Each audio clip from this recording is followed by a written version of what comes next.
menino Jesus na vida dele? Aleluia. Quantos lembram do pastor Ricardo do ano passado? Levanta a mão bem alta aí, vai lá, olha aí.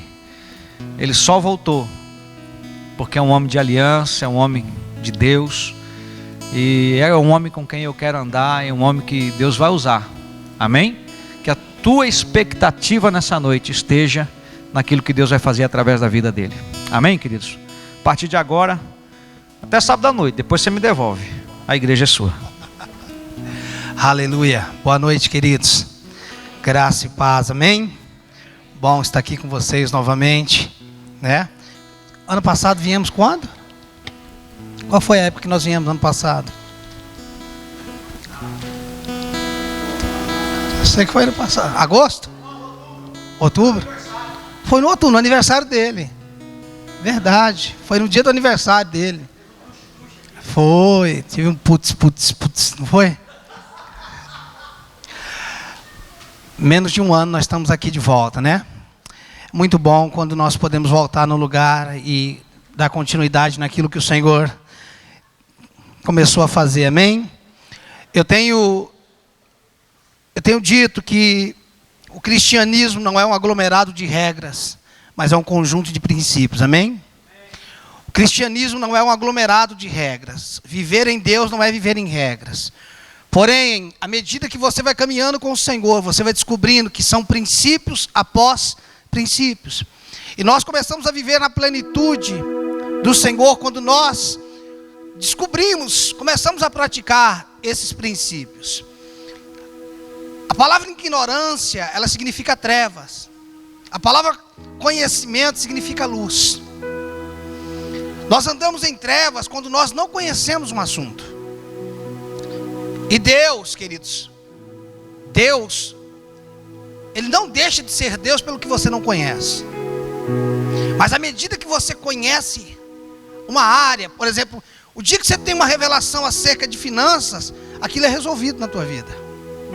Porque Deus, Ele tem um pensamento acerca de cada assunto. Ele tem um pensamento acerca de casamento. Ele tem um pensamento acerca de filhos.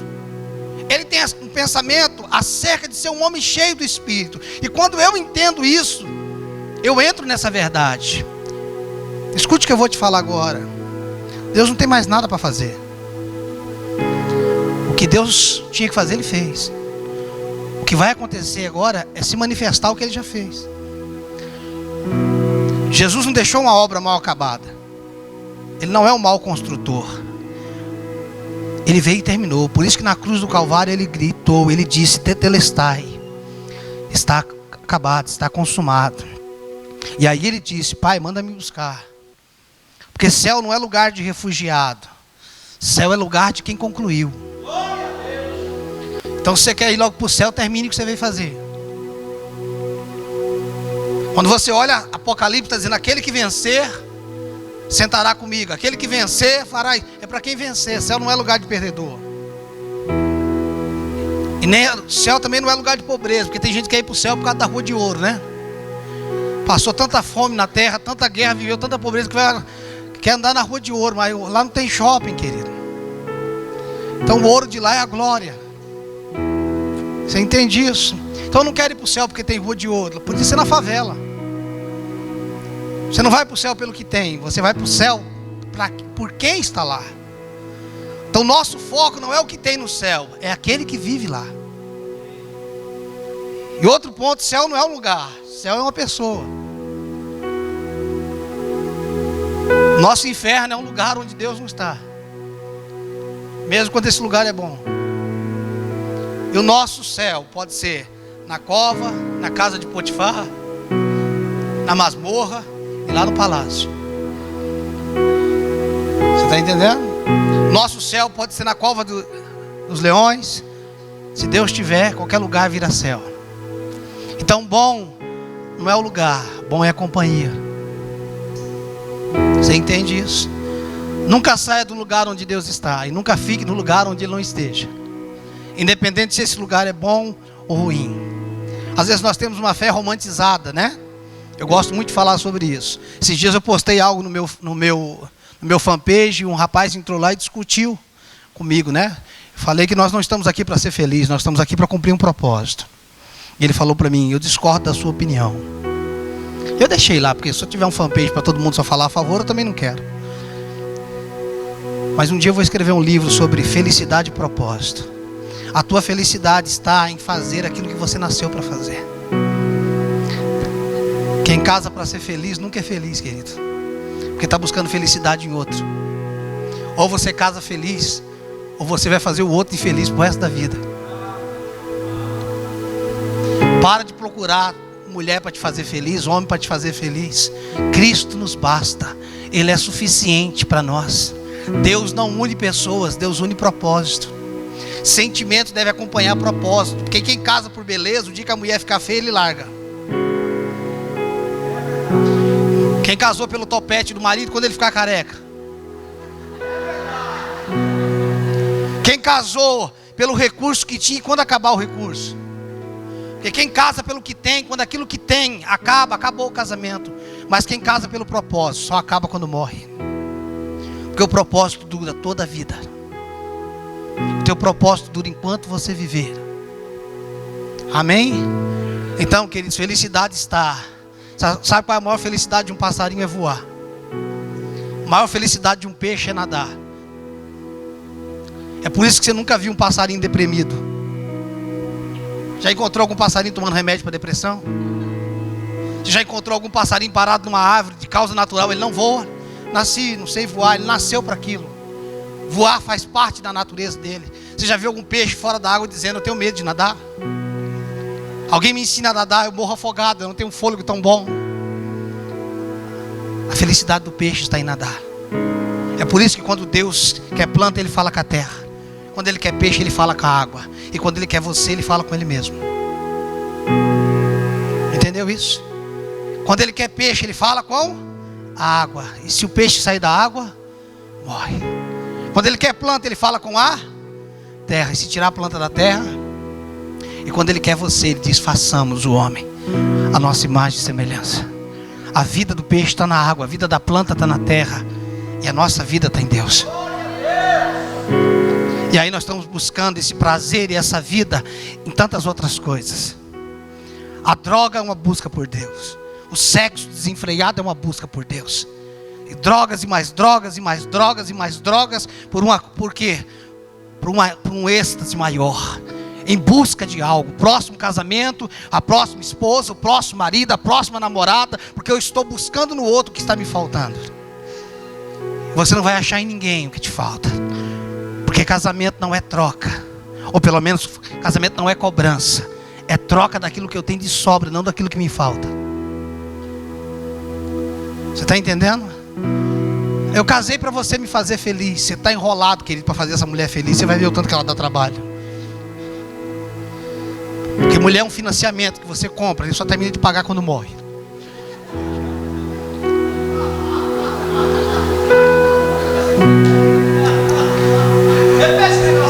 Ele gostou, tá vendo? É um financiamento alto que só termina de pagar quando morre, não acaba nunca, cara. Isso é pior do que um carro de 60 parcelas, não é não? O que eu quero dizer, queridos, é que nós precisamos. É por isso que a palavra solteiro significa completo. Só deve casar quem é completo. Esse é o princípio, esse é o fundamento. O responsável para esse casamento dar certo não é o seu cônjuge, é você. Se Deus mudar a sua vida, esse casamento dá certo. Um casamento dá certo, alguém tem que morrer, querido. Se você morrer, teu casamento deu certo. Agora, se ficar vivo, filho, aí não dá certo não. Vamos fechar nossos olhos. Senão eu fico aqui e não vou pregar outra coisa. Ô Espírito Santo, aleluia. É tão bom estar na tua presença. É tão bom estar diante do Senhor. Ah, Espírito, tu sabes o quanto eu orei para estar aqui. Eu quero que a tua vontade prevaleça neste lugar. Espírito da graça, Espírito de sabedoria, Espírito de conhecimento e de revelação se manifesta no nosso meio. Toca em pessoas neste lugar. Desperta vidas neste lugar, Senhor.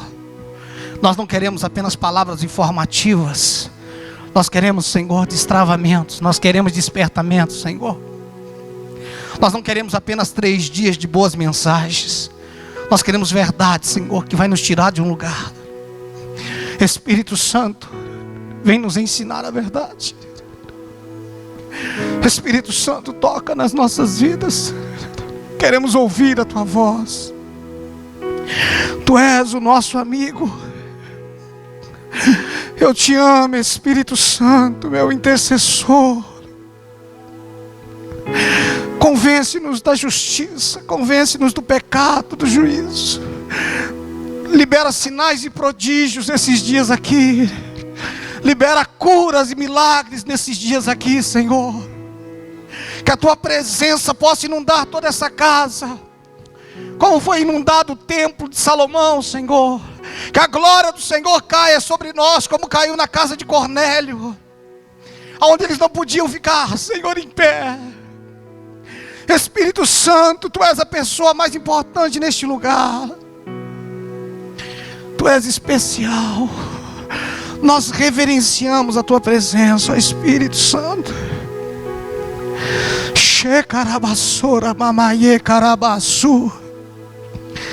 Oh, Tu és santo, santo. Tu és digno, Senhor. Tu és exaltado. Tu és exaltado, ó Senhor. Fique à vontade no nosso meio, ó Espírito Santo. Fique à vontade no nosso meio, ó Espírito Santo. Fique à vontade. Shekarabakarabassure mandarabaraye. Aleluia. Deixa o Espírito te tocar. Deixa o Espírito te tocar. Desligue os teus pensamentos de outras coisas e sinta o toque do Espírito Santo na tua vida. Te amamos. Destrava pessoas aqui, Senhor. Aleluia. Aleluia. Amém, queridos. Abre a tua Bíblia no livro de 1 Samuel, capítulo 3. Eu quero dizer para vocês que eu não podia estar pregando hoje. Eu tô com a boca cheia de ponta. Eu fiz uma cirurgia. A dentista disse: você não pode estar pregando. A nossa agenda aqui era 15 dias atrás, mais ou menos. E aí o Jéder teve uma situação. A minha agenda para esse mês começa semana que vem, em Juazeiro da Bahia. Então esse final de semana era para mim estar de repouso. Eu fiz uma cirurgia dia 28. Se esse campeonato for por ponta, eu já ganhei, porque a boca está cheia de ponta. E eu operei quinta-feira passada. Eu achei que eu ia ficar essa semana em casa. E aí ontem eu fui na dentista.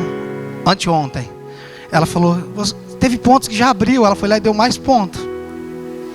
Aí quando foi ontem eu fui de novo. Eu falei: hoje só não vai me costurar. Hoje é aniversário do meu casamento. Ontem eu fiz 20 anos de casado.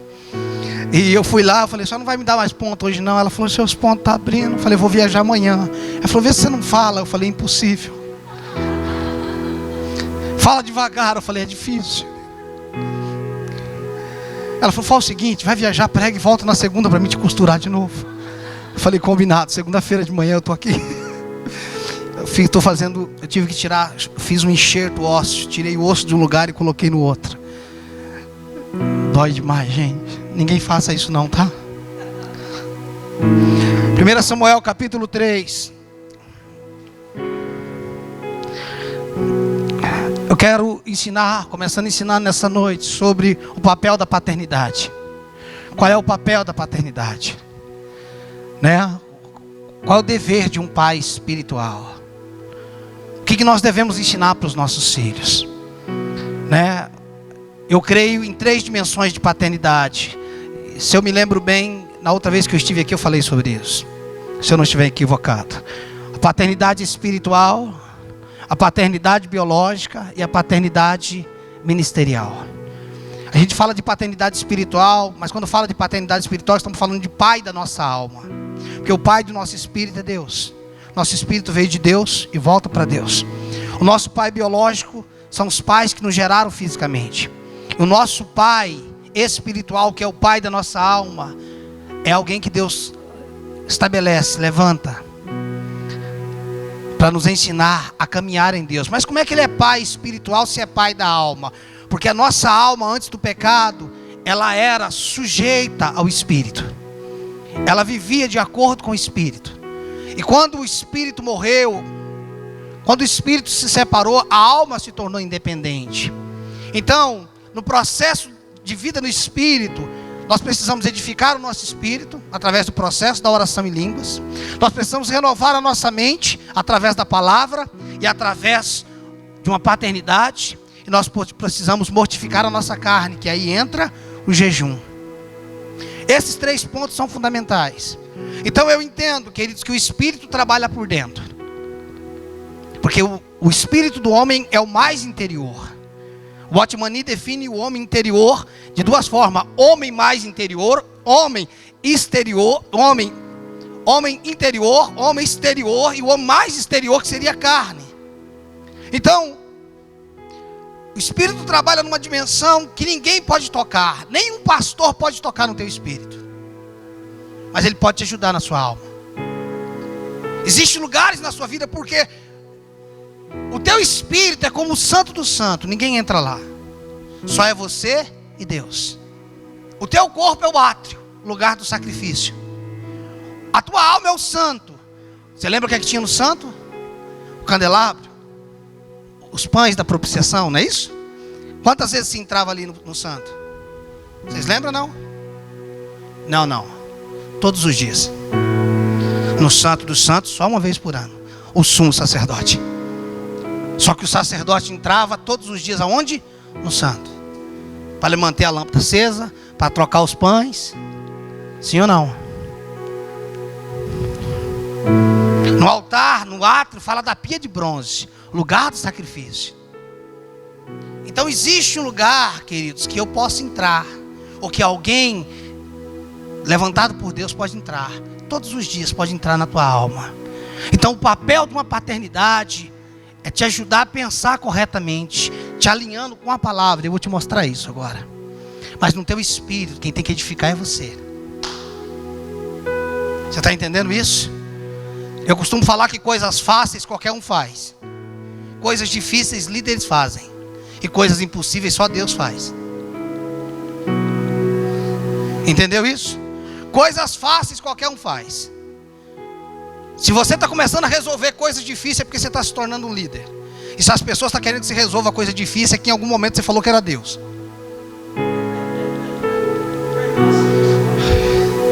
Quando você tenta prometer coisas impossíveis, você está se colocando no lugar de Deus. Em algum momento o povo vai querer prova que você é Deus.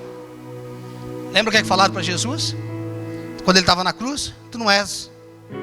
Desce daí. Ele sabia, ele de fato era Deus. Mas o pessoal queria uma. Então, queridos, cuidado. Não queira ser Deus não, senão você vai ter que fazer coisas impossíveis. Então tem coisas que eu ensino os meus filhos espirituais a fazer. Eu tenho como ajudar ele em coisas difíceis. Coisa impossível, falo, querido, vamos chorar junto aqui, que estranho, é difícil. Isso daí eu não dou conta de resolver não. Tem coisa na tua vida que só Deus vai fazer. Ou você vai para Deus, ou você vai passar a vida inteira chutando lata e mudando de igreja procurando um lugar bom. Está entendendo isso? Tem coisa que você vai ter que entrar no teu quarto, fechar a porta e deixar o pau quebrar. Nós não estamos aqui para ser Deus, nós estamos aqui para conduzir as pessoas para Deus. Esse é o chamado, esse é o fundamento de um líder. Não adianta, queridos. Às vezes nós trazemos pessoas para nós, mas não levamos para Deus. E se nós não levarmos pessoas para Deus, queridos, mais cedo ou mais tarde elas não ficam. Porque uma igreja legal, uma igreja para ir uma vez, mas uma igreja para ficar, é onde tem Deus. Um louvor legal é bom para você ir por um tempo. Um ambiente legal é bom para você ir por um tempo, mas você pode achar um ambiente mais legal do que o que você tem ido. Mas quando você encontra Deus, acabou, querido. Você está entendendo? Então você não congrega num lugar legal. Você congrega num lugar onde Deus falou, aqui é o teu lugar de sacrifício. Vamos ler Samuel capítulo 3. Eu precisava de uma semana para a gente falar disso, né, Jéder? Ai, queridos, deixa eu te dar mais um contexto aqui. 1 Samuel capítulo 3, quando a gente olha para Samuel, que foi criado aos pés de Eli. Quem era Eli? Pai de Hofni e Finéias, certo? A Bíblia não revela, pelo menos que eu me lembro, não revela a mãe de Hofni e Finéias. O sacerdote Eli era um homem já cego, fisicamente, por causa da idade, surdo espiritualmente, gordo. Naquele tempo as profecias eram muito raras, não se tinha visões. E Deus estava disposto, como cumpriu, matar Hofni e Finéias, sim ou não? Então quem é Samuel? Samuel é um filho que Deus daria para Eli, para que o legado não fosse interrompido. Presta atenção nisso. Quem é Samuel? É uma ponte, é um meio, é um improvável que Deus levantou para não quebrar a ordem geracional, porque Deus trabalha na ordem de pai e filho. Presta atenção nisso.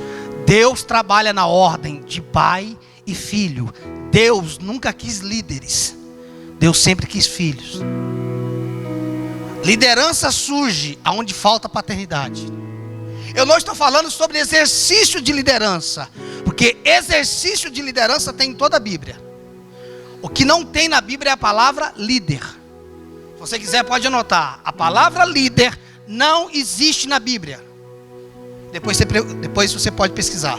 E se você achar, depois você me manda um e-mail e fala: pastor, você está equivocado. Eu não estou falando que não existe liderança. A Bíblia está repleta de liderança. Moisés, Josué, Davi e tantos outros. Liderança é exercício. Líder é título. Queridos, Deus nunca quis um líder. Deus sempre quis filhos exercendo liderança. Porque liderança não é título, é função. É por isso que ele dá um para apóstolo, outro para profeta, outro para evangelista, outro para pastores, e isso é função. Efésios 4:11. Mas João 1:12 diz: todos quanto recebeu-lhes, deu-lhes o poder, o direito de serem feitos. É todo mundo que é apóstolo? É todo mundo que é profeta? É todo mundo que é evangelista? É todo mundo que é mestre, pastor? Mas todos quanto recebeu é filho. O que o senhor quer dizer com isso? Que ministérios são funções, paternidade é condição. Então eu não me torno grande pelo título que eu tenho. Eu sou quem eu sou pela condição que eu recebi. Mas a gente está achando que é grande quando a gente é ungido. Está entendendo isso? As pessoas estão buscando o que hoje? Diácono, presbítero, cobreiro, né? Pastor, bispo, apóstolo, Deus e demônio. Porque depois de Deus só tem demônio. Você está entendendo isso? Nós estamos valorizando mais os títulos do que a condição. Você pode nunca ter recebido um título, cara, de pastor, o que for, mas você é filho. Você sabe uma coisa? Filho não rouba nada do pai, porque tudo que pai tem é dele. Um filho nunca dividiu a igreja. Quem divide a igreja é servo. Jesus nunca dividiu o céu foi rachado por um servo. Quem divide é servo. Uma casa onde se tem filho, não se tem ciúmes. Onde se tem ciúmes, é porque tem servo. Quando o pastor está com ciúme de quem está pregando, é porque não é o filho dele que está pregando. Porque se fosse, ele estava pulando e saltando. Porque quando Jesus está saindo das águas, o pai está pulando no céu dizendo: esse é o meu filho. É dessa forma. Fica tranquilo, se der tempo a gente vai ler, fica aí. É por isso que quando você vai na escola, ou quando as suas filhas, os teus filhos estão fazendo apresentação na igreja, pode ter 30 crianças lá, você está olhando para quem? Para quem que você olha? Você está entendendo? Então nós deveríamos valorizar muito mais a condição do que a posição. Porque a posição fala de responsabilidade, mas a condição fala de quem você é. Jesus só precisou de 3 anos e meio para desenvolver o ministério, mas ele sempre soube de quem ele era filho. Porque o que eu tenho que fazer tem a ver com a responsabilidade, com o encargo que eu recebi, mas aquilo que eu sou tem a ver com o DNA, com o pedigree. O diabo não tem medo do que você faz, ele só tem medo quando você descobre quem você é. Você entendeu isso, não? O diabo não tem medo do que você faz, ele tem medo de quem você é. Porque quando ele olha para você, ele lembra do teu pai. É por isso que a Bíblia diz em Isaías, Ezequiel, sei lá, diz assim: eu subirei acima das estrelas e serei semelhante ao Altíssimo. Não é isso que o capeta disse? Eu subirei acima das estrelas e serei. E Deus falou o quê? Façamos o homem a nossa imagem. Tem gente que pensa que a imagem semelhante de Deus é aquele boneco de barro. Aquilo foi a casa que Deus fez para o homem, não é aquilo que ele criou. O homem não é imagem e semelhança do pó da terra. Deus só pode ser imagem e semelhança de acordo com a origem. Você não é imagem, Deus não é pai do teu corpo, Deus só é pai do teu espírito. Ele não é pai da tua carne. A tua carne é a tua casa. A imagem e semelhança é aquilo que Deus soprou. O diabo falou: eu subirei acima das estrelas e serei tudo que o diabo queria ser. Diga: eu sou. Ele olha para você e o problema dele é inveja, porque você é a cara do pai. O dia que você entendeu o que eu acabei de falar, nunca mais a tua vida é a mesma. Você tem problema com o diabo? O diabo tinha que ter problema com você. Existe um momento da tua vida que quando você é ignorante, o diabo te perturba. Quando você tem conhecimento, quem perturba o diabo é você. Pastor, isso é heresia, né? Não. Quando Jesus era bebê, o capeta correu atrás dele querendo matar na figura de Herodes. Sim ou não? José, o pai espiritual, porque José é o maior exemplo de paternidade na Bíblia. Quem sabe Deus nos permite falar sobre ele até sábado. O maior exemplo de paternidade é José, que cria o que não é dele. A vida dele gera um transtorno para ele criar aquilo que Deus deu. Presta atenção. Herodes, José teve que fugir com Jesus porque o diabo queria matar. Mas quando Jesus atinge 30 anos, que ele vai ser batizado, Mateus capítulo 4, versículo 1 diz: depois disso foi Jesus levado pelo Espírito ao deserto para ser tentado. A palavra para é indicativo, revela propósito. O Espírito pegou na mão de Jesus, levou ele para o deserto. Está me levando para onde? Você tem uma conta atrasada para resolver ali. E quando chega no deserto, o Espírito Santo dá uma subiu. O diabo aparece, ele falou: covarde, quando ele era bebê você corria atrás dele, mas agora ele cresceu, encara ele se você puder. Deixa eu te falar uma coisa. Existe um momento da sua vida que você foge do diabo. Existe um momento na tua vida que você foge de situações de pecados. Mas tem uma hora na tua vida que você vai ter que encarar. Todas as vezes que você tiver uma revelação, você vai ter que se encarar com o inimigo. Quando Moisés teve a revelação da sarça, para onde Deus mandou ele? Para onde? Volta para o deserto. Da onde que ele tinha? Volta para o Egito. Da onde que ele tinha fugido? Quem queria matar ele lá no Egito não era Faraó? E Moisés está lá na sarça, não é? Maravilha, tremendo. Deus diz: Moisés, eu desci para conversar com você. E Moisés diz: qual é o problema? Deus diz: eu quero abrir meu coração com você, Moisés. Ele fala: pode falar, Senhor. Eu vi o clamor do meu povo no Egito. Moisés diz: uau, eu também, Senhor. Eu sinto muito por aquele povo, eu fugi de lá. E Deus diz: Moisés, mas para mim chega, eu vou resolver aquilo lá. Eu desci para levar meu povo. Eu penso que eu vejo Moisés vibrando e falando: uau, é isso daí. Como é que você vai fazer? Ele falou: não, você vai lá para mim. Sim ou não? Não foi isso? Mas eu não sei falar. Você vai, Moisés. Porque da onde você fugiu, no lugar da tua vergonha, é o lugar que eu vou te dar dupla honra. Então cuidado, querido. Se você almeja a unção, junto com a unção vem um despertamento para atrair demônios também. Você quer lugar mais alto? Os lugares mais altos é onde o vento bate mais forte. Então quando você começar a orar querendo alguma coisa, presta atenção no que você está pedindo.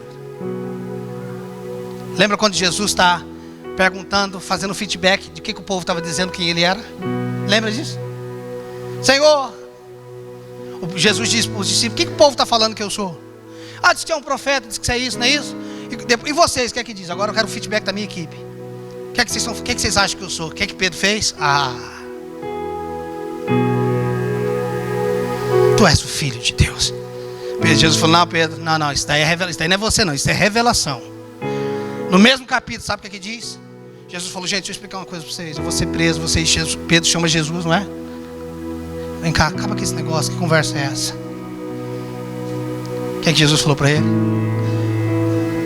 É o mesmo Pedro que tinha acabado de ter a revelação? Você tem uma revelação, você tem que encarar o inimigo.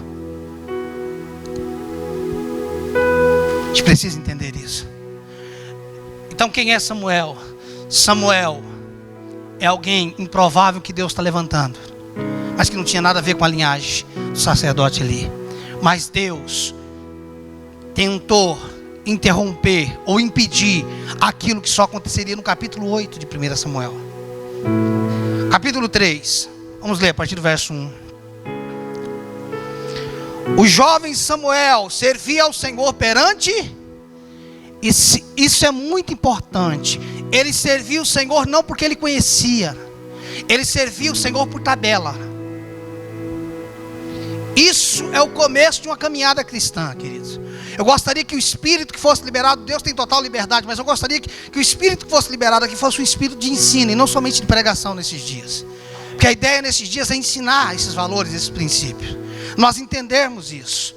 Não simplesmente gerar um mover, ainda que eu perceba a presença de Deus fluindo neste lugar. Mas a ideia é trazer o ensinamento para que nós possamos entender.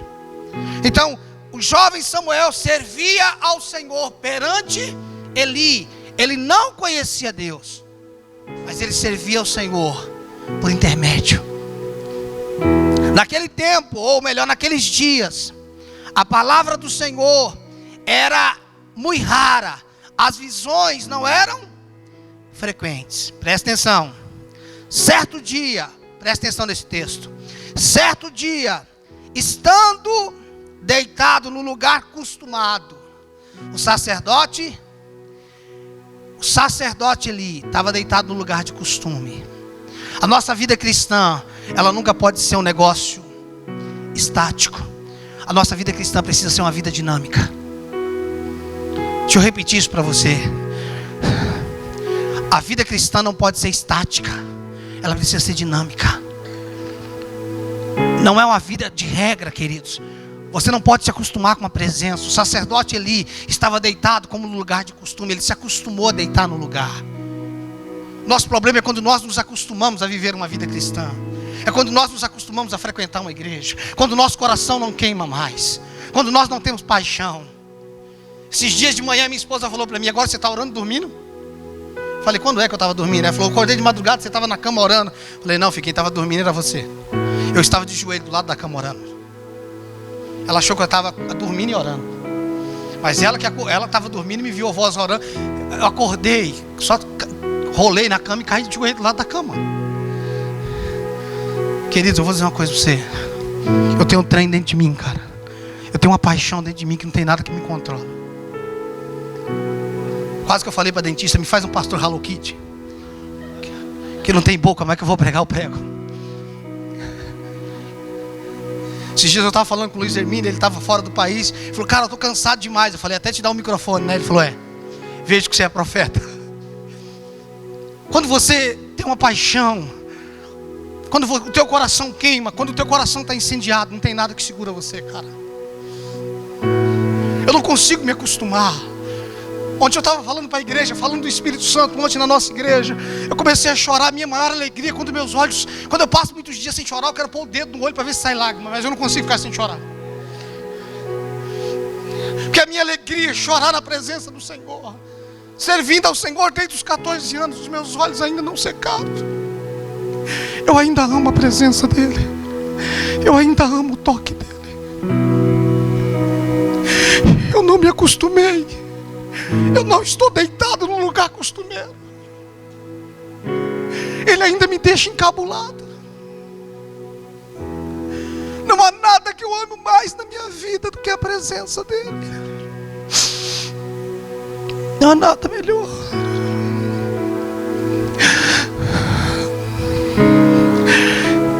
nada que eu queira mais do que isso, querido. Hoje eu não saio mais para pregar uma boa mensagem. Eu não estou nem aí. O que eu quero é só transmitir a presença dele aqui. Eu não estou nem aí se vai ser uma boa palavra. O que eu quero é a glória dele fluindo aqui, que ele fique à vontade, é só isso. Aleluia. Eu não sei se eu consegui pregar esse negócio não. Certo dia, estando deitado no lugar costumado, o sacerdote Eli, cujos olhos já começavam a escurecer-se, a ponto de não poder ver, e tendo deitado-se também Samuel, aonde? No templo, na presença do Senhor, em que estava a arca. Olha onde que Samuel estava deitado, gente. Eli já não deitava onde estava a arca.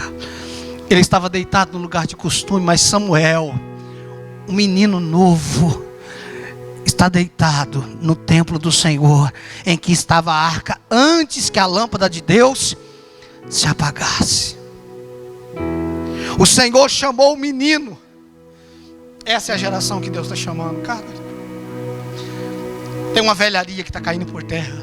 Eu não estou falando de uma velharia de idade, eu estou falando de uma velharia de mentalidade dos donos da igreja. Essa igreja, querido, só tem um dono, é Jesus Cristo o dono dela. O Senhor chamou o menino, Samuel.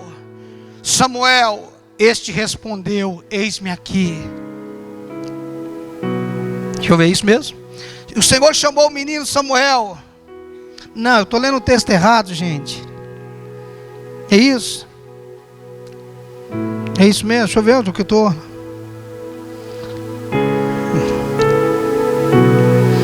Não, é isso mesmo. Isso, é isso mesmo. Versículo 4.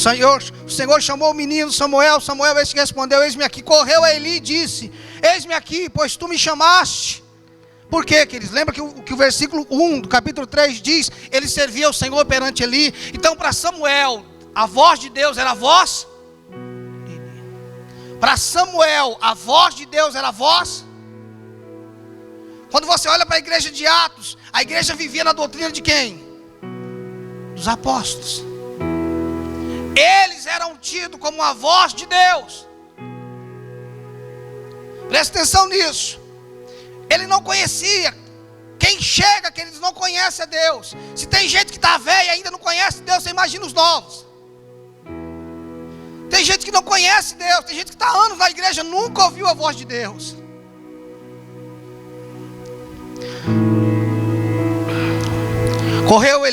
Correu a Eli e disse, versículo 5: eis-me aqui, pois tu me chamaste. Mas ele disse: eu não te chamei, torna a deitar-te.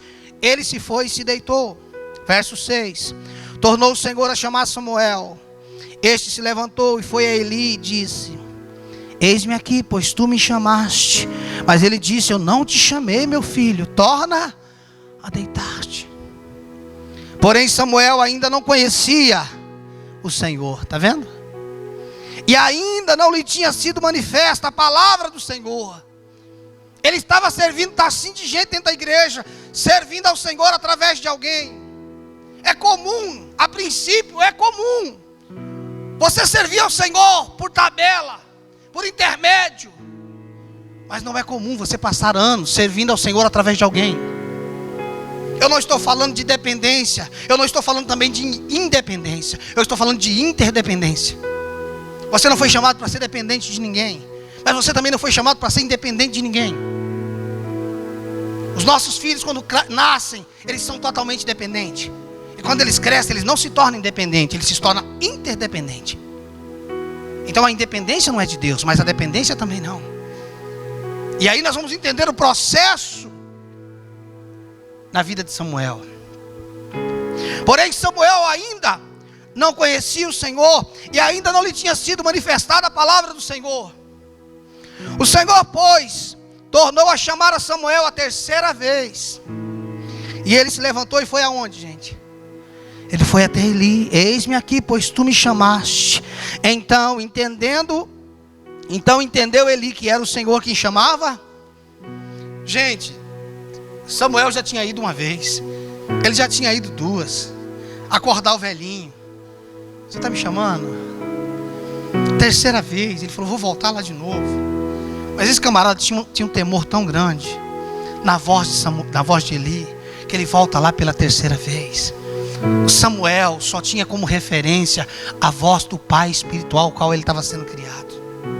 Mas agora, por ele estar dormindo no templo do Senhor, por ele estar no lugar onde a arca estava, porque chega uma hora, queridos, que quando você começa a se apaixonar pelo Senhor, vai chegar uma hora que a voz do Senhor vai se manifestar a você. Vai chegar uma hora que Deus vai falar com você. Entendeu o que? O sacerdote Eli, eu penso que ele deu uma pensada assim, ele falou, há muitos anos atrás Deus falava assim comigo. Ele entendeu isso. Versículo 8, versículo 9, melhor dizendo, por isso Eli disse a Samuel, vai deitar-te. Olha que ensino, gente. Vai deitar-te. E se alguém te chamar, dirás, fala, Senhor, porque o teu servo ouve. E foi Samuel para o seu lugar e se deitou. Então veio o Senhor e ali esteve, e chamou como das outras vezes, Samuel, Samuel. Este respondeu, fala, porque o teu servo ouve. Como é que Samuel falou? Do jeito que o pai dele ensinou.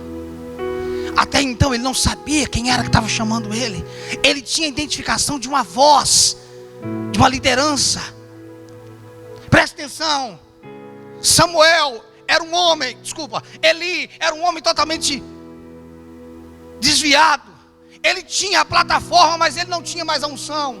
Os seus filhos eram execráveis. Deus queria matar como os matou.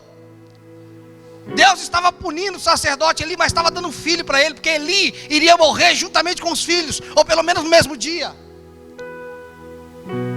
E Deus pensa da seguinte forma: os filhos de Eli vai morrer, mas eu vou dar um filho espiritual para ele, para que quando ele morra, o filho continua.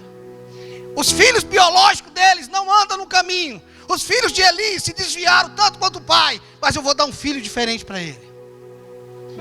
E Samuel, ele entra debaixo de uma profecia, porque um dia, mesmo o sacerdote Eli estando desviado, mesmo ele estando fora de tudo, mesmo ele estando perdido, entra uma mulher no templo, chamada quem? Ana. Ela entra, e aquela mulher estava tão amargurada, que ela não tinha voz para orar. Eu só não posso falar que ela orou em línguas, porque seria heresia minha. Mas ela só mexia os lábios. E ela mexia os lábios. O sacerdote, ele já cego espiritualmente, surdo, e ele tem aquela mulher como? Embriagada. E ele diz, até quando você vai viver embriagada? Ela falou, não, meu Senhor, não me tenha por filha de Belial. Eu sou uma mulher atribulada de espírito. Imagina o choque que ele leva. E ele diz, vai, e o Senhor conceda a tua petição. Mas ela já tinha no coração dela o que? Se o Senhor me der um filho, ele vai viver aqui. Ou seja, Deus está dando um filho com ela, não com Eucana. Deus está dando um filho com ela, com Eli. Samuel é filho biológico de Eucana, mas filho espiritual de Eli.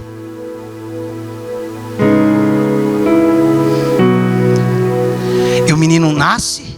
Agora, melhor dizendo, nós estamos falando de um profeta totalmente desviado, mas que tem autoridade. Autoridade, quando é dada, querido, não é tirada. Às vezes nós precisamos entender isso. Aquela mulher não engravidou quando foi para casa, não. Em casa ela só concluiu o ato. Ela estava grávida pela palavra. Quando o sacerdote Eli fala, seja feita conforme a tua petição, ela engravida. Ou melhor, ela recebe. Por que o Senhor diz isso? Porque o semblante dela já não era o mesmo. Ela já teve outra postura. Quando nós recebemos uma palavra por fé, a nossa conduta muda na hora. Uma palavra que você recebe por fé, você não espera concretizar, não, você já recebe. a tua conduta já é outra. Essa é a certeza que você recebeu uma palavra. Quando você não mudou o semblante, não teve uma conduta diferente, é porque você não recebeu aquela palavra. Mas quando Deus te deu uma palavra, você recebe, você muda a conduta na hora. O teu ânimo muda na hora. Mesmo que seja em cura, você está sentindo a dor ainda, mas você recebeu tanto aquela palavra que a tua postura é outra. Agora, aquela mulher engravida, e depois de um tempo, não sei nem se o Eli sabia que ia acontecer isso. Ela atrás, está aqui o filho que eu trouxe. Eu te entregue ao Senhor e está aqui. E todos os anos, ela levava uma túnica, fazia uma roupa para ela. E ele está sendo criado ali. O sacerdote ali, tinha perdido muitas coisas, mas ele tinha autoridade. Ele ainda tinha uma posição. E Deus iria usar aquele homem para gerar aquele filho.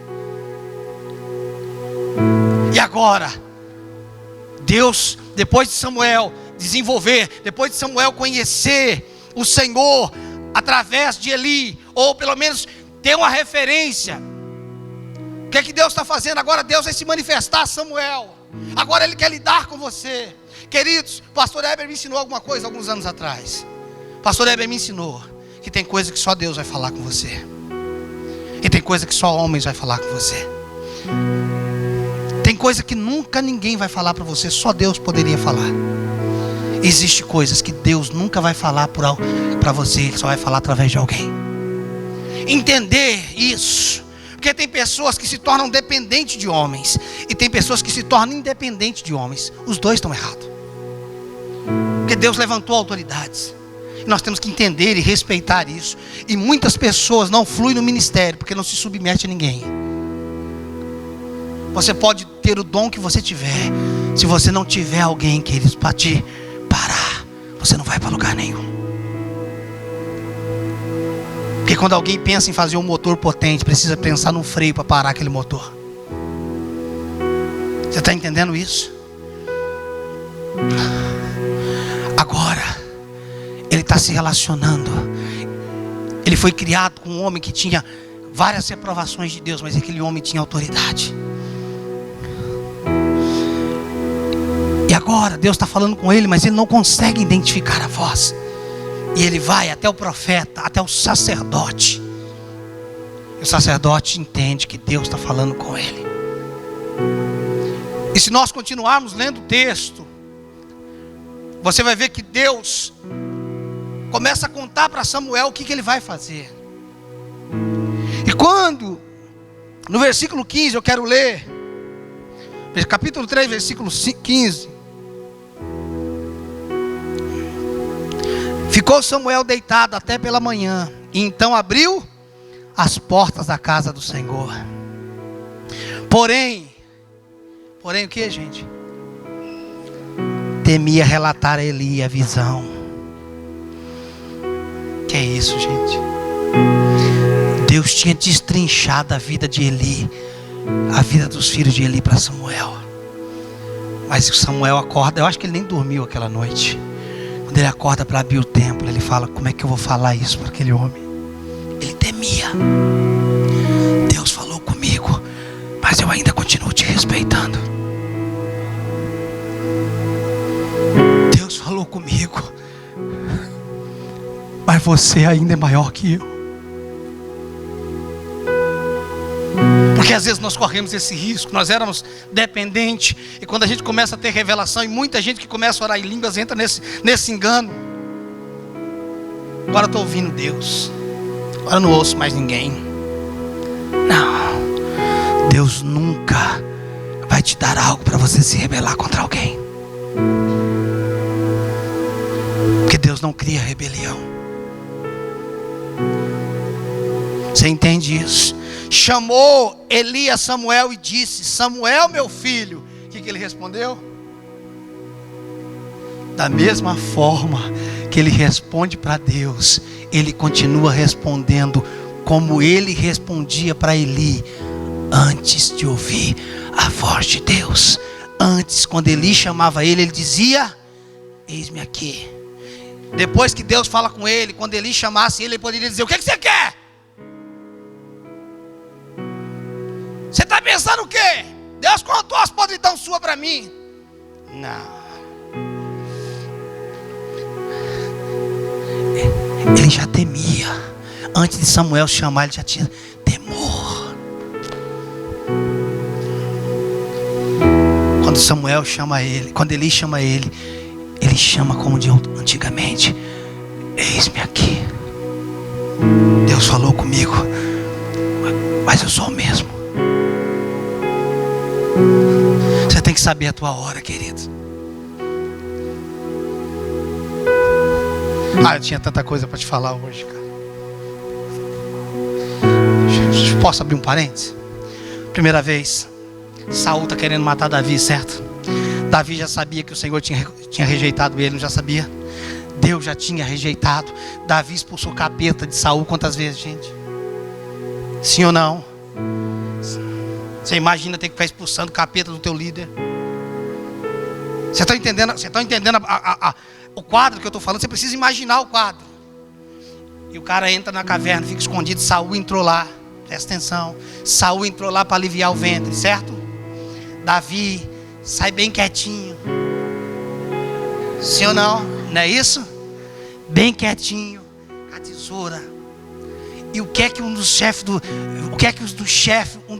da guarda de Davi fala para ele? Olha, gente, se não é uma profecia, hoje o Senhor entregou nas tuas mãos o teu inimigo. Irmão, eu tinha entrado no sapateado e dito o quê? Ele recebe aquilo como se fosse uma profecia. Davi disse: longe de mim. Eu sei que o Senhor se retirou dele, mas a autoridade ainda está sobre ele. Eu sei que eu sou ungido a próximo rei, mas eu não vou antecipar o que Deus tem para mim.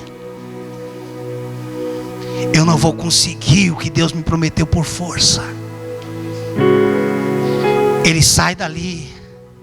Quando ele sai, que Saul sai da caverna, Davi vai atrás e grita: meu pai. Meu quê? Você quer me matar? Meu pai. Quem é um rei atrás de uma pulga, de um cão como eu? Gente, Davi era fera demais, cara. Saul começa a chorar e diz: cara, tu é mais fiel do que eu. Entenda o que é isso. Passado um tempo, Saul se endemonia de novo, vai atrás dele. Certa noite ele está dormindo, certo? O chefe da guarda está do lado. Minha esposa falou para mim falar baixo, mas eu não consigo. Ele está dormindo. Davi chama alguém para ir até lá no arraial. E alguém vai com ele. E quando ele chega, o que estava com Davi falou: deixa eu dar só um golpe, porque hoje o Senhor entregou. Ó, de novo, o Senhor entregou nas tuas mãos. Eu só preciso de um golpe, eu não preciso de dois. Davi falou: não toque. Quando Davi corta a orla do manto, o coração dele já tremeu lá dentro da caverna. E agora Davi está falando: ninguém que tocou no ungido do Senhor ficou impune. E Davi vai para longe com a bila d'água, com a lança, sei lá, e grita: ó, quem foi que não protegeu o rei? Davi nunca quis matar Saul, mas Saul sempre quis matar Davi. Esse foi o motivo porque Deus colocou Saul na mão de Davi e nunca colocou Davi na mão de Saul. Porque Deus sabia o que é que Saul faria.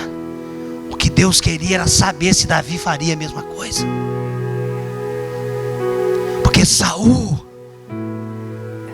era um reprovado, mas Davi era alguém que estava sendo treinado. Porque se alguém fala mal de você e você fala mal, o demônio é o mesmo. Se toda ação na lei da física tem uma reação, a tua reação não precisa ser na mesma medida. Quando eu ajo igual, o demônio é o mesmo, ele só mudou de lugar. Cuidado, queridos. Tem coisa que nós temos razão, que nós não temos é direito. Tem coisa que a gente tem razão, que a gente não tem é direito. Você tem razão nisso, que você não tem é direito de ficar ofendido. Você está entendendo isso? Não confunda razão com direito. Jesus teve razão, mas Ele não se deu o direito de se irar contra nós, senão Ele tinha destruído a nossa vida.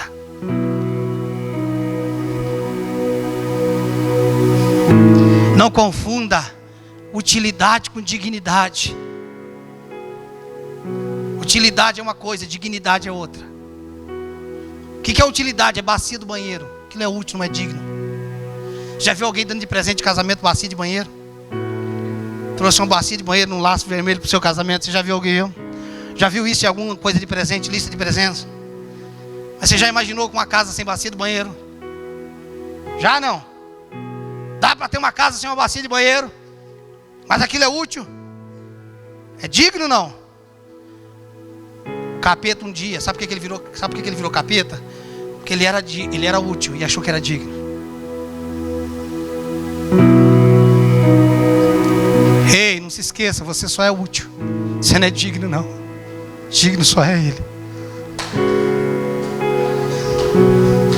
Você está entendendo? Mantenha-se na sua insignificância, da sua utilidade. Nossa, pastor, porque tanta coisa ruim chega em mim porque você é útil. É para isso que eu te levantei. Estão entendendo isso? Você está entendendo isso? Presta atenção. Tem um rio de revelação fluindo aqui. Entenda uma coisa. Existem coisas que Deus colocou na tua vida que não é para você matar. É para matar você. Existem coisas que vêm para nós que não é para a gente matar. É para a gente morrer. É por isso que Davi não matou Saul. E o camarada que mentiu, dizendo que matou Saul, que não tinha morrido, que não tinha matado, o que é que Davi fez com ele? Porque o cara pensou o seguinte: eu vou pegar isso daqui, vou falar que foi eu que matei Saul. E como eu sei que Saul sempre quis matar Davi, Davi vai me dar uma posição, vai me dar um cargo, vai me colocar como chefe da guarda, vai me dar moral, vai me dar ibope, porque eu matei o inimigo dele. Só que ele não foi falar para o inimigo de Saul. Ele foi falar para o amigo de Saul. Ele foi falar para alguém que respeitava Saul. E Davi não acreditou. Ele falou: por causa da tua palavra, a tua palavra está te condenando. Davi chorou tantos dias, tanto por Jonathan quanto por Saul. Tipo assim: eu vou ser rei agora porque Deus quis, não porque eu fabriquei. Não confunda a promessa com Deus com ajuda sua. Ele não quer sua ajuda, Ele quer sua entrega. Eu não preciso, escute o que Deus te diz. Eu não preciso que você me ajude a fazer cumprir a palavra que eu tenho sobre você. Eu só preciso que você confie em mim. Eu não preciso da tua ajuda para ganhar teu marido. Eu só preciso que você me deixe aparecer através de você na sua casa.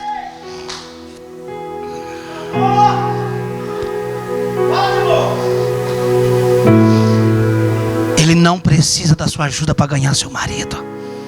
Ele só precisa que você deixe ele aparecer através de você. Deus não quer sua ajuda, Ele quer sua entrega. Você entende isso? É sua entrega. E aí nós precisamos entender o processo das lutas, das guerras. Que nem tudo que você vai enfrentar, você vai matar. Tem coisa que vai vir para matar você. E como diz em 1 Coríntios capítulo 15, crucificamos em fraqueza, ressuscitamos em poder. Tudo aquilo que morre em fraqueza na nossa vida, ressuscita em poder. Ei, nós estamos errados na questão de vitória, de bênção. Nós estamos completamente errados. Nós estamos achando que bênção é resultado, bênção é mudança. Hoje eu tenho alguns questionamentos sobre aquilo que veio de Deus e aquilo que veio do diabo. Eu posso colocar essas questões com você aqui. Pastor, Deus me deu um carro novo, agora eu não tenho mais tempo de vir para a igreja. Eu tenho dúvida se isso veio de Deus. Pastor, entrei em compromisso com um rapaz, mas agora não tenho mais condições de ir para a igreja. Eu tenho dúvida se foi Deus que te deu. Pastor, estou ganhando muito dinheiro, mas não tenho mais tempo de orar. Eu tenho dúvida se isso veio de Deus. Pastor, abri minha empresa, vou abençoar o reino, mas agora não tenho mais tempo para nada. Eu tenho dúvida se isso veio de Deus. Mas são tudo coisas boas. A dúvida dúvida que eu tenho das coisas que veio com o diabo. Pastor, o diabo está destruindo meu casamento. Eu entrei em 7 dias de jejum. Eu estou em dúvida se foi o diabo. Pastor, eu quero ficar 7 dias trancado na igreja. O médico falou que eu vou morrer. Eu preciso orar. Eu tenho dúvida se foi o diabo. Porque para mim, diabo é aquilo que te afastou de Deus.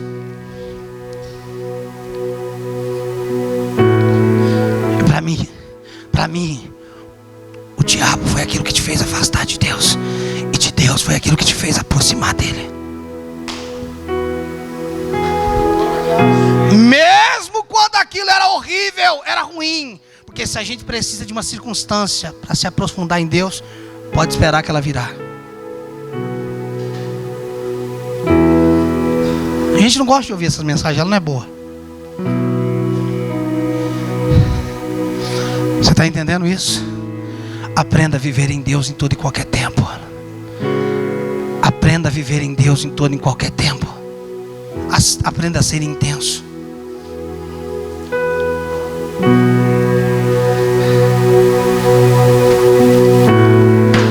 Aleluia. Papel da paternidade, não para em mim. Papel da paternidade, para em Deus. Mesmo momento que eu estou aqui, eu tenho um filho meu lá em Fortaleza. Papel da paternidade, não para em mim. Eu tenho que ensinar os meus filhos a ouvirem Deus, a ouvir a voz de Deus. E se eles estiverem ouvindo Deus, eles aprenderam a lição mais importante. O papel de um pai é ensinar o filho a ouvir Deus. É por isso que a mensagem de paternidade que eu prego é diferente da que muitos pregam. Não que os outros estejam errados. Pelo amor de Deus, eu não tenho a verdade absoluta, só tenho uma parte que Deus me deu. Então qual é a sua linha de paternidade? Diferente de muitos que outros pregam, de outras que muitos pregam. A minha linha de paternidade fala de fundamento, não de identidade. Eu não prego paternidade como identidade, porque Ricardo é minha identidade, Costa é do meu pai. Então Ricardo, Costa, Ricardo sou eu, Costa é o meu fundamento, é da onde eu saí. A minha paternidade não tem a ver com identidade. A minha paternidade tem a ver com fundamento. Então eu não gero filhos para se tornar igual a mim. Eu gero filhos para ter o mesmo DNA. Mas a identidade é que Deus que dá para ele.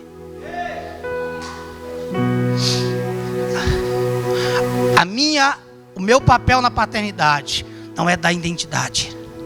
O meu papel na paternidade é dar fundamento. Vida com Deus, vida com a palavra, vida no espírito, práticas espirituais, jejum, família, caráter. Você está entendendo? E isso vai gerar algo. E aquilo que vai gerar é a identidade que Deus tem na tua vida. Essa é a linha de paternidade que eu recebi. Eu não quero cópia.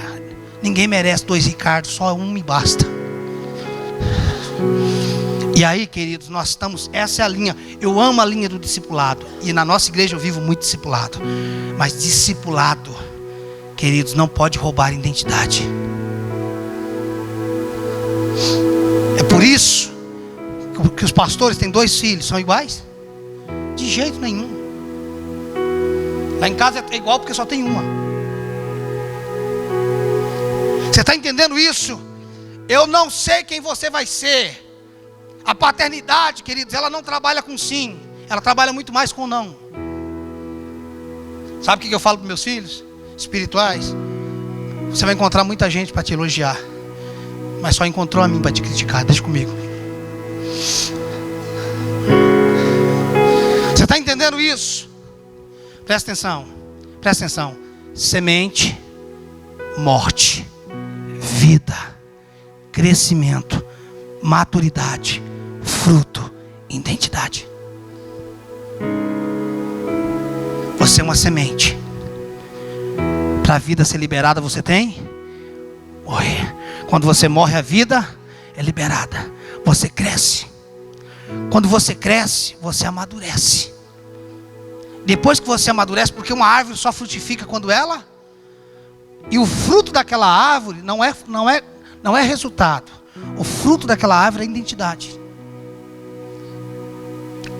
Uma árvore é conhecida pelo quê? Então o que identifica a árvore é o fruto. Então fruto não é resultado. Fruto é identificação. Então meu papel é ajudar você a morrer. Porque a questão não é se você não tem vida. Porque você é uma semente, toda semente tem vida. Por que muitos não frutificam? Porque se o grão de trigo cair na terra e ele não morrer, ele fica só. Mas se ele morrer, por que muitas pessoas não frutificam? Porque não morre. Eu tenho uma boa notícia para você: morra.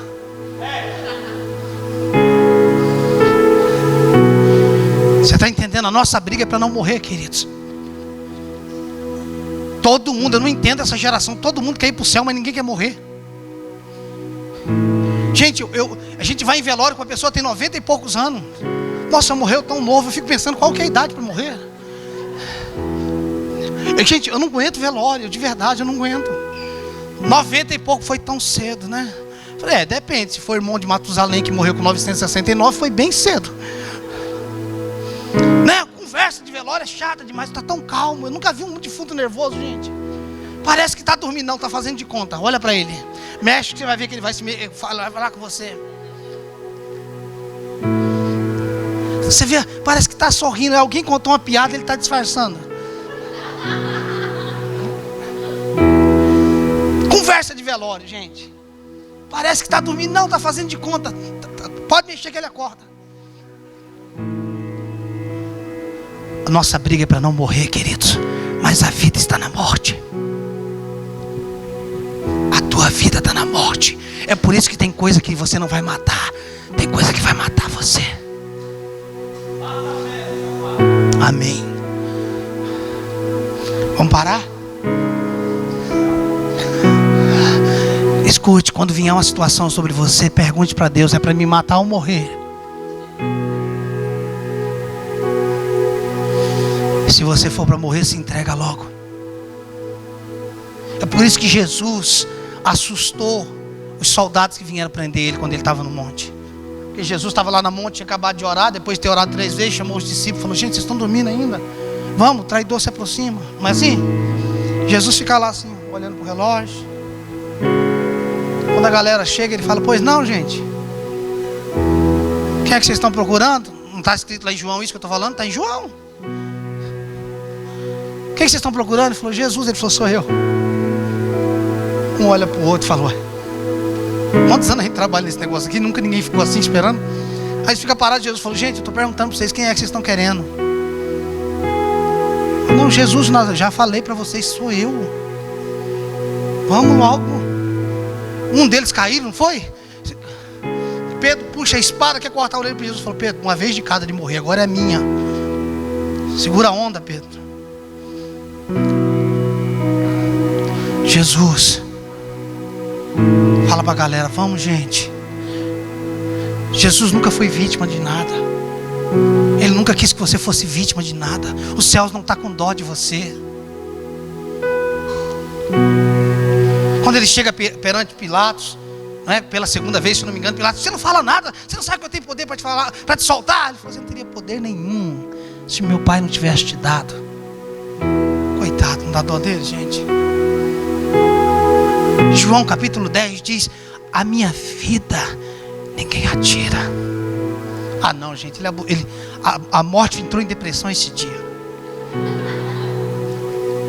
Tem algumas coisas que deixam o diabo assim muito chateado, que o diabo não gosta de ouvir. Tem um versículo que o diabo odeia ouvir, quando Deus diz: agindo eu, quem impedirá? Gente, o diabo deixa de ser capeta nessa hora. Ele fala assim: você acaba com a minha moral. A minha vida ninguém a tira.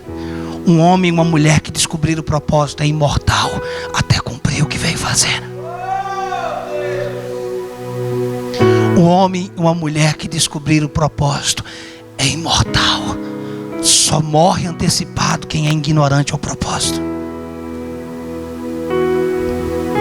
É por isso que Lutero, quando estava pregando no vilarejo, onde veio uma peste matando todo mundo, os pastores começaram a ir embora, os missionários começaram a ir embora, e foram atrás de Lutero. Falou: Lutero, a peste vai matar todo mundo, você não vai embora?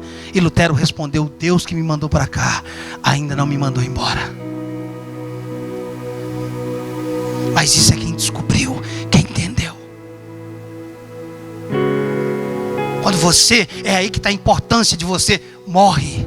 Quando você morre, a vida é liberada. E quando a vida é liberada, você vai crescendo. E chega uma hora que você amadurece. E quando você amadurece, então o papel da paternidade é provocar morte, crescimento, maturidade.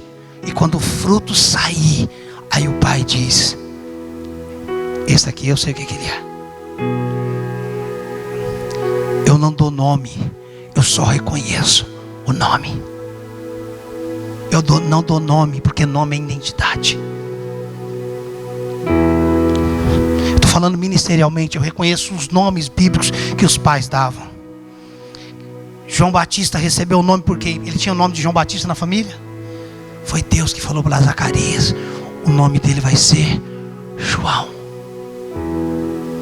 Nós precisamos descobrir em Deus qual é o nome dos nossos filhos. Isso é identidade, queridos. Eu não tenho poder de definir a sua identidade, mas Deus me deu condições de te dar fundamentos. Nós precisamos gerar fundamentos familiares. Nós precisamos gerar fundamento ministerial. Nós precisamos estabelecer. A coisa mais difícil de uma igreja não é juntar pessoas, é ter um único espírito. Porque a gente está juntando, a juntar pessoas, a gente ajunta. O que é difícil é gerar o mesmo espírito. E qualquer lugar que tem mais de um espírito é macumba. Você está entendendo isso? Então, quando um pastor consegue estabelecer o mesmo espírito de fundamento, uma vida de oração, uma vida com as pessoas, servindo as pessoas, facilitadores, abençoando as pessoas na casa, quando você começa a entender isso, que a obra do Calvário não é uma obra particular. Jesus não veio salvar você, Jesus veio salvar essa cidade. Por isso que nós temos que ir para os 4 cantos dessa cidade, nas casas, deixando Deus fluir através de nós. É isso que nós precisamos entender. Esse é o nosso chamado. Querido, você quer diminuir os seus problemas? Começa a cuidar dos problemas dos outros. Você sabe por que a gente vê muito problema? Porque a gente está bebendo de nós mesmos. A gente é embriagado da nossa alma. O dia que você pegar um casal com um problema pior do que o seu, você vai ver o tanto que o seu casamento é bom. Para de olhar para você. Começa a olhar para os outros. É isso. Olha para a história de Jó. O cara está acabado. Deus falou para os amigos dele: vai lá e peça para Jó orar para você. Rapaz, se Jó quisesse pôr a mão na minha cabeça, eu não deixava. Você não vai pôr a mão em mim, não. Você está amaldiçoado, rapaz. Tua mulher foi embora, você perdeu tudo. Tira a mão de mim, Jó. Mas Deus falou: eu só vou ouvir se Jó orar por vocês. Por outro lado, tinha uns caras que tinham que pedir oração para quem acreditava que estava em pecado. Por outro lado, Jó tinha que ter uma estima e uma fé para dizer: eu vou orar por vocês. Porque às vezes a gente não quer orar pelos outros por causa da nossa condição.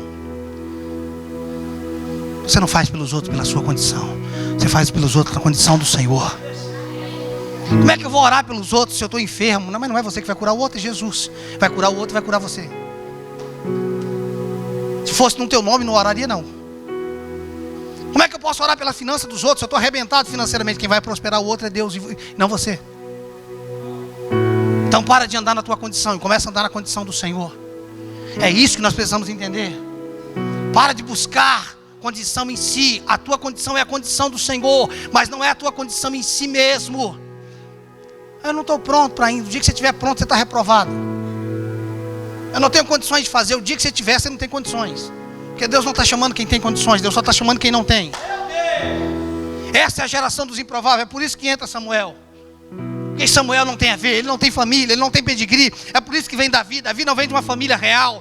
Quem vem da família real é Jonathan. Mas Deus não vai levantar ninguém da família real. Deus não vai chamar os que estão nas salinhas de aula. Deus vai chamar aqueles que estão apaixonados. Deus vai chamar aqueles que estão aprendendo a ouvir. O que vai fazer a diferença nesse tempo não é o tanto de conhecimento que você tem de Deus, teoricamente. O que vai fazer a diferença é o tanto que você tem do cheiro dele. É isso que vai fazer a diferença na tua vida. Alguém que esteve com o Senhor. É isso que vai fazer a diferença. Ensine. É tempo de nós ensinarmos a igreja a ouvir Deus. Escute, você precisa. Quantos anos você tem de igreja? Maturidade não tem a ver com o tempo. Maturidade tem a ver com o tanto que você consegue obedecer o Espírito. Você é maduro com o tanto que consegue obedecer o Espírito, e imaturo com o tanto que não consegue obedecer. Quanto maior o teu nível de maturidade, maior é o teu nível de obediência ao Espírito. Eu estou pregando vida no Espírito. Já ouviu sobre orar em línguas? Sobre meditar na palavra? Você já ouviu acerca de jejum, de louvor, de adoração? Vai começar a fazer quando?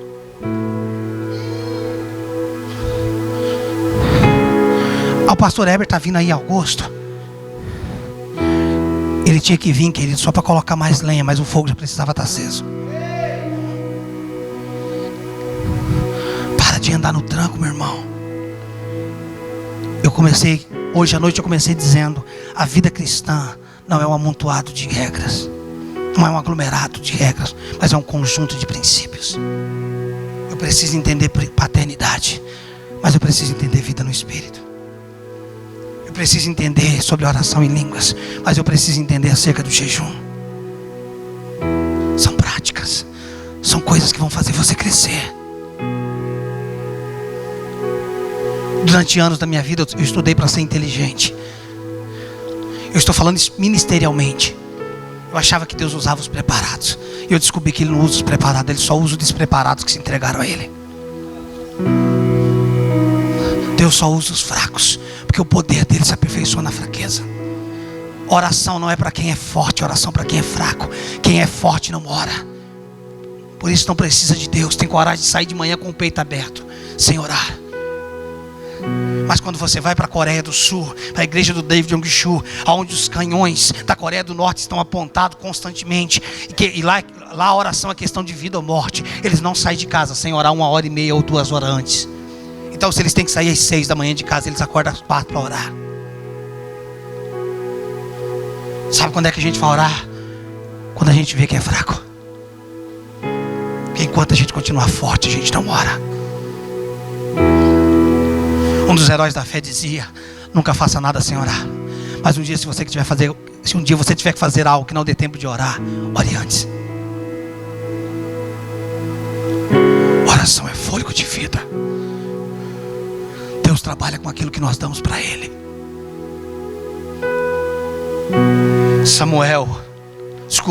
Eli teve todos os defeitos, mas ele ensinou o filho dele a ouvir a voz do pai. Nós vamos ver que lá na frente Samuel também errou. Quem sabe amanhã a gente continua. Precisamos de uma igreja que ouve a Deus. Precisamos de líderes que ouvem a Deus. Nós estamos dando dízimo na igreja. Parece que nós estamos dando dízimo na igreja para pagar, para manter o meu profeta particular. Pastor, estou fechando negócio aqui, faço ou não faço? Como assim, filho? Pastor, eu pago o seu salário todo mês para isso. Você não paga salário de pastor não, irmão. Pastor não é sustentado pelo povo, não. Se o pastor é sustentado pelo povo, ele é um empregado do povo. Nós não estamos aqui para trabalhar para o povo, nós estamos aqui para trabalhar para Deus. Nós servimos o povo através de Deus. Nós devemos ser ministros do altar. Você está entendendo isso? Nós estamos aqui para trazer direção, queridos. Vamos orar, vamos buscar o Senhor. Mas nós não estamos aqui para fazer a vontade do povo. É isso que nós precisamos entender. Olha, gente, precisamos orar. Nós precisamos fazer isso. Nós precisamos fazer aquilo. É tempo de jejum. É tempo disso aqui. O pastor vai encabeçando, mas nós precisamos aprender isso. Quando é que você vai decidir investir tempo na tua vida de oração até ouvir o Senhor? Quando é que as coisas vão nascer nas nossas vidas através da oração, do jejum e das práticas, e não mais debaixo das nossas vontades? Até quando nós vamos ficar trabalhando por boas ideias e bons projetos e boas probabilidades? Isso aqui tem tudo para dar certo, hein? Por quê? O mercado está em alta, isso daqui. Não, queridos. Quando estava tendo fome na terra, Isaac pendeu para ir para o Egito. Deus falou para ele: não vai não, porque se você for para lá todo mundo tem comida. Fica no lugar que eu te mandar. Diz que Isaac ficou em Gerar. Ele plantou naquela terra e colheu naquele ano. Ele plantou no lugar onde havia fome. E diz que o menino prosperou, ficou riquíssimo. Muitas vezes a palavra que Deus vai te dar vai ser contra o caminho que todo mundo pegou, mas é lá que você prospera. Então não faça o que todo mundo está fazendo. Vai orar. Os meninos, só para tocar para a gente. Vamos lá, senão eu vou ficar aqui até meia-noite. Você está entendendo isso? Pastor, qual é a mensagem? O papel da paternidade: ensinar os filhos a ouvir o Senhor. O pessoal lá na igreja já sabe. O pastor vai conversar, vai mandar. Eu vou aconselhar, vou direcionar, mas você tem que orar, cara. Estava conversando uma vez com uma pessoa na igreja. Falei: a Bíblia, mas pastor, não dá para a gente falar fora da Bíblia? Falei: não dá. Não, eu queria ouvir alguma coisa do senhor fora da Bíblia. Eu falei: filha, não tem como falar fora da Bíblia. A Bíblia fala isso e é isso aqui. Mas você concorda? Eu falei: a questão da Bíblia não é se eu concordo não, é que diz assim. E é assim que tem que ser. Vamos parar de dar jeito na palavra. Vamos parar de colocar água na palavra. É assim mesmo. Você está entendendo? Deixa eu te falar uma coisa: 7 semanas não vai mudar teu casamento. Você passou 10 anos estragando esse troço. Você quer resolver isso em 7 semanas? Ei, ungir a tua empresa não vai mudar a tua empresa. Você não trata bem seus funcionários, você não paga seus impostos, não vai mudar a tua empresa ungindo aquele negócio. Vai ficar liso aquele negócio, nego escorregando de tanto óleo. Que vai mudar a tua empresa é a referência de um homem de Deus que você é como patrão. Que vai mudar a tua empresa é quando você der um salário justo para o teu funcionário. Porque a gente não contrata pessoas pela necessidade e paga miséria para ela. A gente contrata as pessoas e paga o que é justo. Que a gente acha que Deus está abençoando a gente roubando o outro. Então, se eu conseguir pagar 3 mil no teu carro, porque você tinha algo para pagar, um remédio para comprar na tua filha, e o teu carro valia 5, e eu tinha condições de pagar 5, e me aproveitei da situação, porque eu fui injusto. Eu quero levar vantagem na tua desgraça. Você está entendendo o que eu estou falando? Ser justo, o reino de Deus é justiça.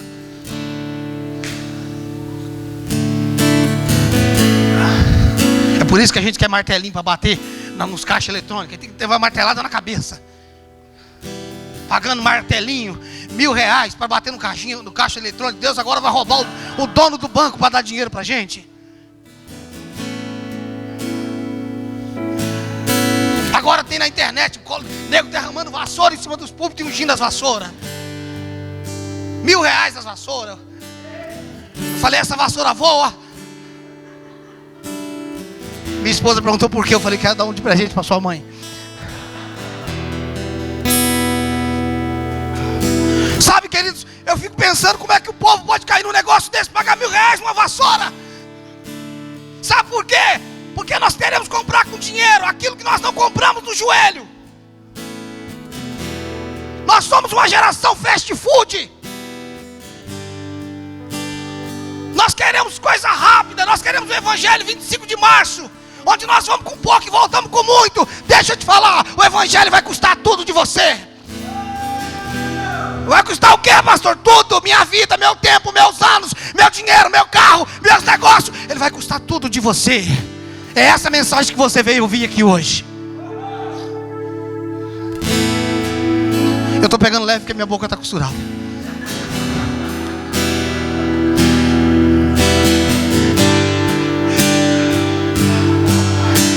Vai custar tudo. Ele vai te derrubar no chão, ele vai nocautear você.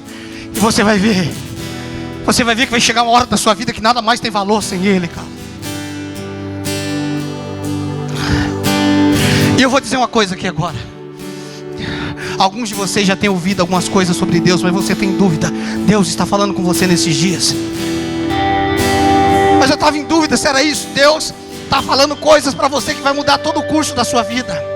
Ele já falou com você mais de uma vez sobre isso. Então nessa noite eu vim confirmar e dizer para você: eu tenho falado com você acerca disso. É estranho, porque é muito diferente do que você tem vivido, mas eu estou mudando a tua rota, diz o Senhor.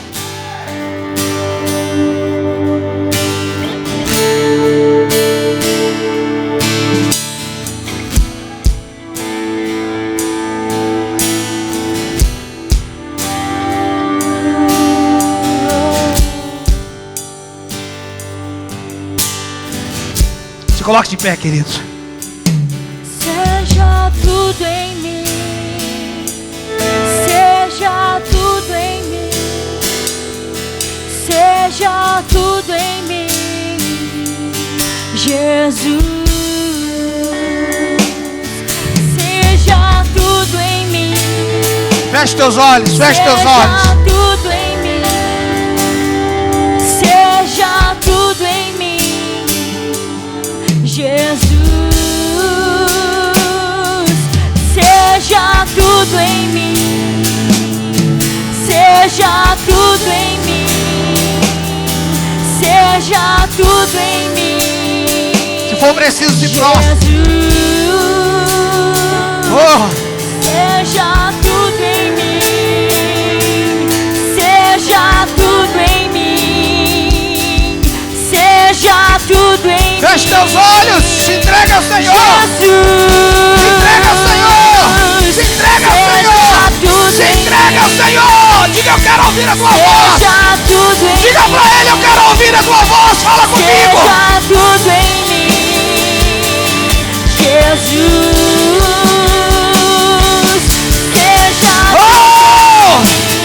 Feche teus olhos. Seja tudo. Fale comigo, Senhor. Fale comigo, Senhor. Jesus.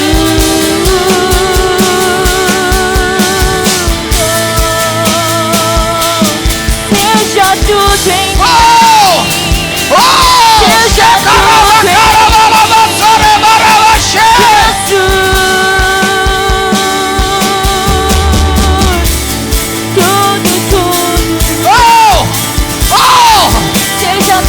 Diga pra Ele: fala comigo, Deus. Seja tudo. Fala comigo, Deus. Diga pra Ele: fala comigo, Deus. Fala comigo, Deus. Deus todo Eu preciso ouvir a tua voz. Eu preciso ouvir a tua voz. Diga pra Ele: eu preciso ouvir. Eu sou o Samuel. Eu sou o Samuel.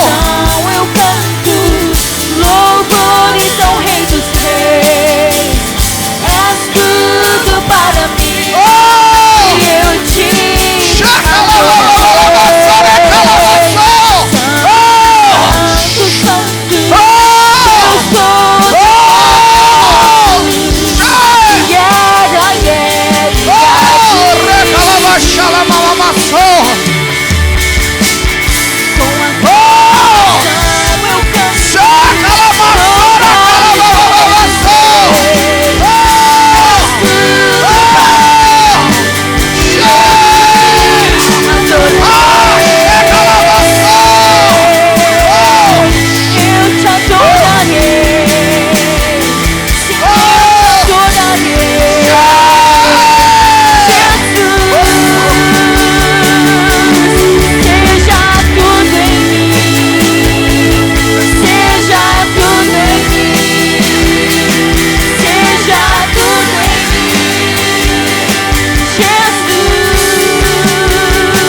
Com os teus olhos fechados, põe a mão nos teus ouvidos. Põe a mão nos teus ouvidos. Eu sei que não é por esses ouvidos que Ele fala, é pelo ouvido espiritual. Mas eu quero fazer um ato profético. Eu quero declarar que os ouvidos vão ser destapados nessa noite. Os teus ouvidos vão ser destapados nessa noite. Senhor, abre os ouvidos surdos espirituais. Se há alguém surdo fisicamente aqui também, Senhor, mas eu oro pela audição espiritual. Que nós possamos, assim como Samuel, ouvir a tua voz e dizer: fala, Senhor, que o teu servo ouve. Senhor, eu declaro milagres espirituais acontecendo aqui agora. Pessoas que vão começar a ouvir a tua voz. Pessoas que vão começar a ouvir a tua voz. Pessoas que vão ouvir. Pessoas que vão ouvir a tua voz. Pessoas que vão ouvir a tua voz. Pessoas que vão ouvir a tua voz. Ouvidos sejam abertos. Ouvidos sejam abertos. Ouvidos sejam abertos. Eu estou falando contigo. Eu estou falando contigo. Ouvidos, ouçam o que Deus está falando.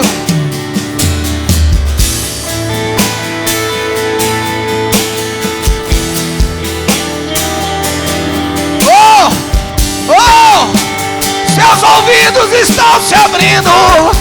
Os teus ouvidos estão se abrindo. Teus ouvidos se abram. Os teus ouvidos se abram. Os teus ouvidos se abram. Os teus ouvidos se abram. Os teus ouvidos se abram. Os teus ouvidos se abram. Os teus ouvidos se abram, se abram.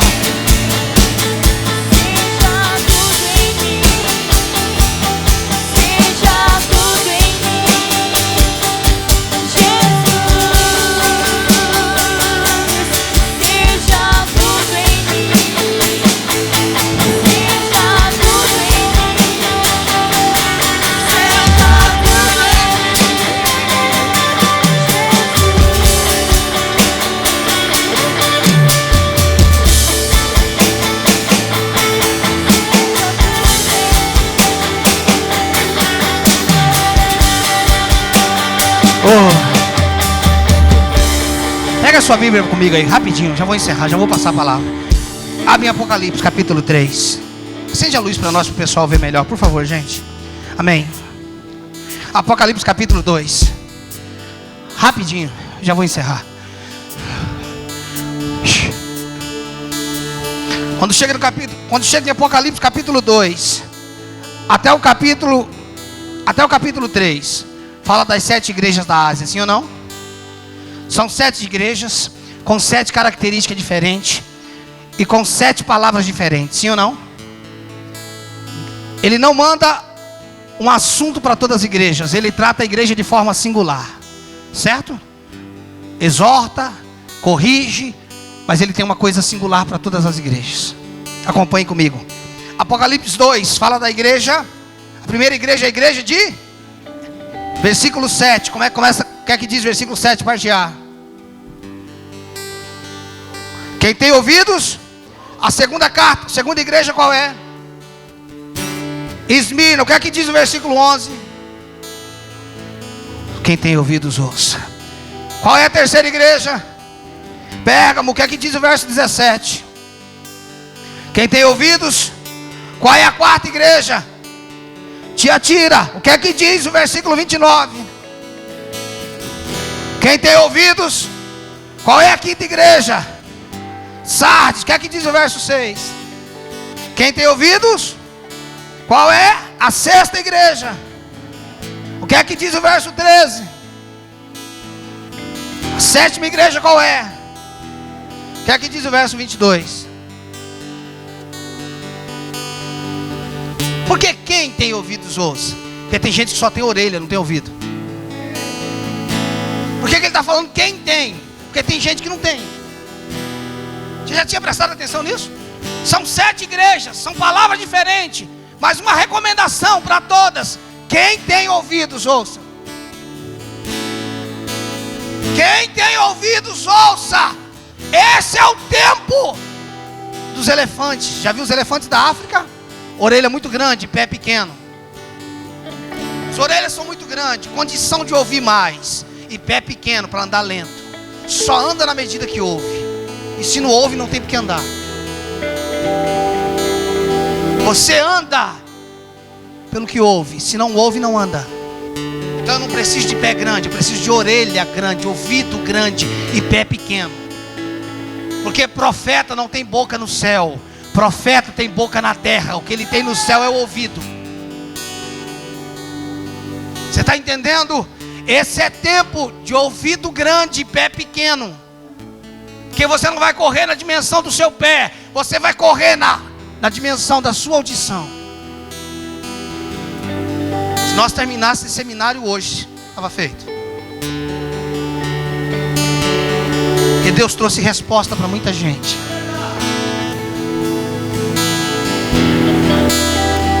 Aprendendo a ouvir Deus, esse é o papel da paternidade.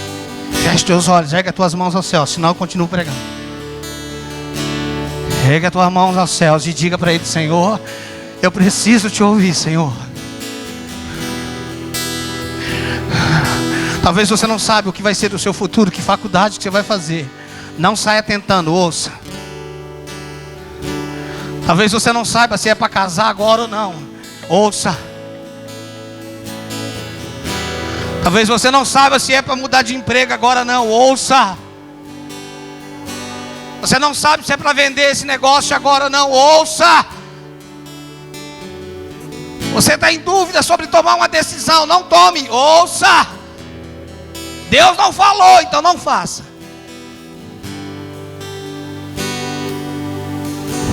Querido, tem uma unção muito forte aqui, por favor.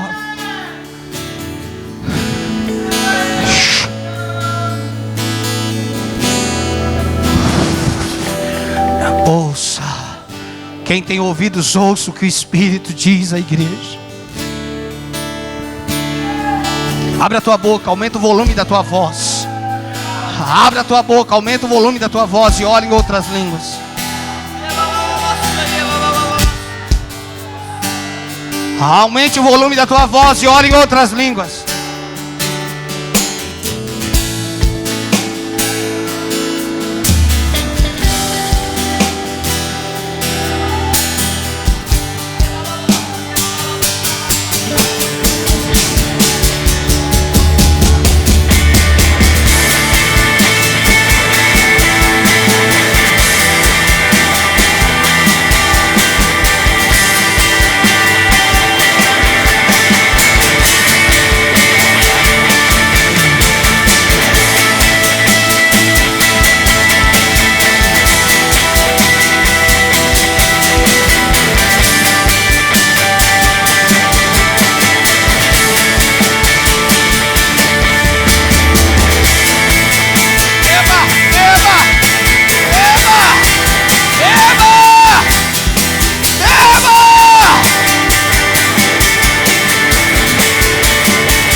Diga: o teu sangue corre em minhas veias, não posso mais me segurar.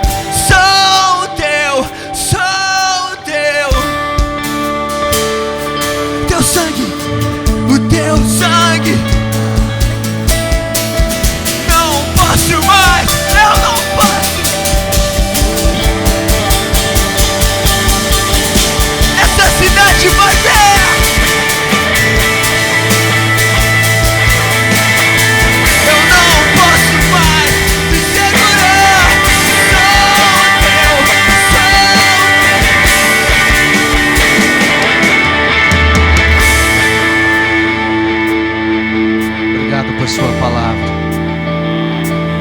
essa palavra continue ardendo, queimando os corações, em nome de Jesus.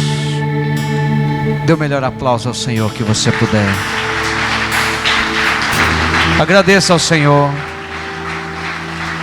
por trazer tanto ensino, em nome de Jesus, amém. Se assente por um instante. A partir desse momento você tem a liberdade de poder devolver os seus dízimos, de poder ofertar ao Senhor. Uma oferta é aquilo que expressa a minha generosidade, a nossa generosidade. Faça isso com alegria, com amor, de acordo com aquilo que Deus colocar no seu coração. A Bíblia diz em Provérbios 11 que aquele que retém mais do que justo é para a sua própria perda. Deixe o Senhor ministrar no teu coração e coloque em prática o que você acabou de ouvir. Ouça Ele falar dentro de você, amém? Alguém deseja devolver dízimo? Faz assim, convido você a vir à frente. Quero orar por você. Amanhã continua já. Amanhã, por ser sábado,